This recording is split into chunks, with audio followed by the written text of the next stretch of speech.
এবং পৌত্তলিকতাবাদীদের একটি ভূত সওয়ার হয়েছে, যারা আমার দেশের ইসলামী শিক্ষা ব্যবস্থাকে ধ্বংস করে একটি হিন্দুয়ানি শিক্ষা ব্যবস্থা চালু করবার ষড়যন্ত্র করছে। আহমদ শফির পক্ষ থেকে এদেশের প্রত্যেকটি টিওনের কাছে, প্রত্যেক জেলার ডিসির কাছে ওলামায়ে কেরাম ইতিমধ্যে স্মারকলিপি দিয়েছেন। সর্বশেষ হযরতের পক্ষ থেকে একটি পত্র নিয়ে জাতির শীর্ষ 10 জন ওলামায়ে কেরাম হযরতের প্রতিনিধি হিসেবে জাতির সর্বোচ্চ অভিভাবক প্রধানমন্ত্রীর কার্যালয় পর্যন্ত আমাদের দাবি আমরা পৌঁছে দিয়েছি। আমরা প্রধানমন্ত্রীর উপর আস্থা রাখতে চাই, আগামী শিক্ষাবর্ষে জানুয়ারিতে যে পাঠ্যপুস্তক যে পাঠ্যপুস্তক প্রদান করা হবে তার মধ্যে ওলামায়ে কেরামের এই দাবি এবং ওলামায়ে কেরামের এই চ্যালেঞ্জগুলোকে যেন বিবেচনা করা হয়। আর যদি না করা হয়, আর যদি বিদায় হজের ভাষণকে মাইনাস করা হয়, আর যদি খোলাফায়ে রাশিদিনের জীবন চরিত্রকে বাদ দিয়ে বাংলাদেশের জাতীয় শিক্ষা ব্যবস্থার জন্য পাঠ্যপুস্তক রচনা করা হয়, ওলামায়ে কেরামের পক্ষ থেকে আমরা বলতে চাই, ও দোস্ত, বাংলাদেশের যে পাঠ্যপুস্তকে বিদায় হজের ভাষণ বাদ যাবে, যে পাঠ্যপুস্তকে 4 খলিফার জীবন চরিত্র বাদ যাবে, শাহজালালের বাংলায় কোন স্কুলে সে পাঠ্যপুস্তক ঢুকতে দেওয়া হবে না।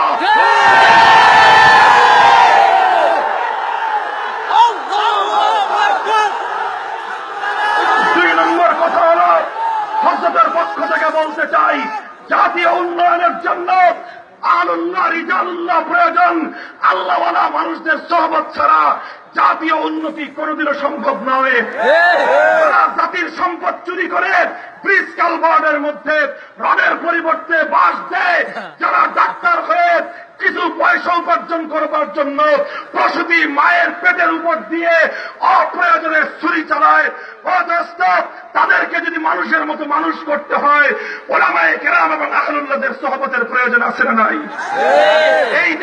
এই সমস্ত ডাক্তার এবং ইঞ্জিনিয়ার যারা মানুষের মতো মানুষ হয়েছে, এ জাতিতে এমন কিছু মানুষ আছে, এ জাতিতে রডের জায়গায় বাঁশ চুরি করবার মতো ইঞ্জিনিয়ার যেমন আছে, আবার হাফিজ হুজুরের সোহবতে গিয়ে সোনার মানুষে রূপান্তরিত হওয়া ইঞ্জিনিয়ার হামিদুর রহমানও আছে। টাকরাইল এবং তবলিগ জামাতের মেহনতে গিয়ে ডাক্তার এমআর খান আর এসআর খানের মতো সোনার ডাক্তারও আমার বাংলাদেশে আছে। বলতে চাই, এই আহলুল্লাহ তৈরি হয় কওমি মাদারিস থেকে, হাফিজ হুজুর তৈরি হয় কওমি মাদ্রাসা থেকে, আল্লামা আহমদ শফি তৈরি হয় কওমি মাদ্রাসা থেকে।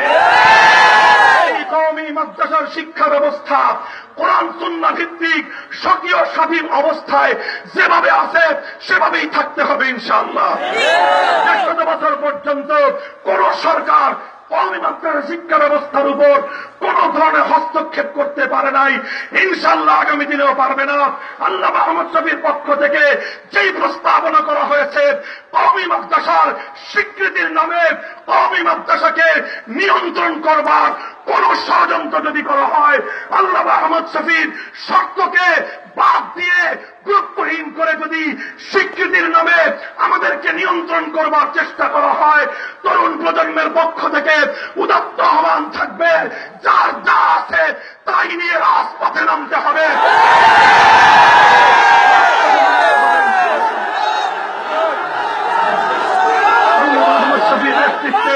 এ জাতি ইনশাল্লাহ মজবুত অবস্থান থাকবে। কথা ঠিক না বেঠিক? হযরতকে আশ্বস্ত করতে চাই, হযরত ইনশাআল্লাহ যেভাবে আপনি নেতৃত্ব দিচ্ছেন, নেতৃত্ব দিন। এদেশের ওলামায়ে কেরাম, এদেশের ছাত্র জনতা বুকের তাজা রক্ত দিয়ে ইনশাআল্লাহ ইসলাম এবং দ্বীনকে হেফাজত করবার জন্য আপনার দেওয়া সমস্ত কর্মসূচি অক্ষরে অক্ষরে বাস্তবায়ন করে যাবে। হযরতকে হায়াত দারাজ করুন, আমাদেরকে হযরতের নেতৃত্বে গোটা জাতিকে ঐক্যবদ্ধ থাকবার তৌফিক দান করেন। ওয়া আখিরু দাওয়ানা আলহামদুলিল্লাহ।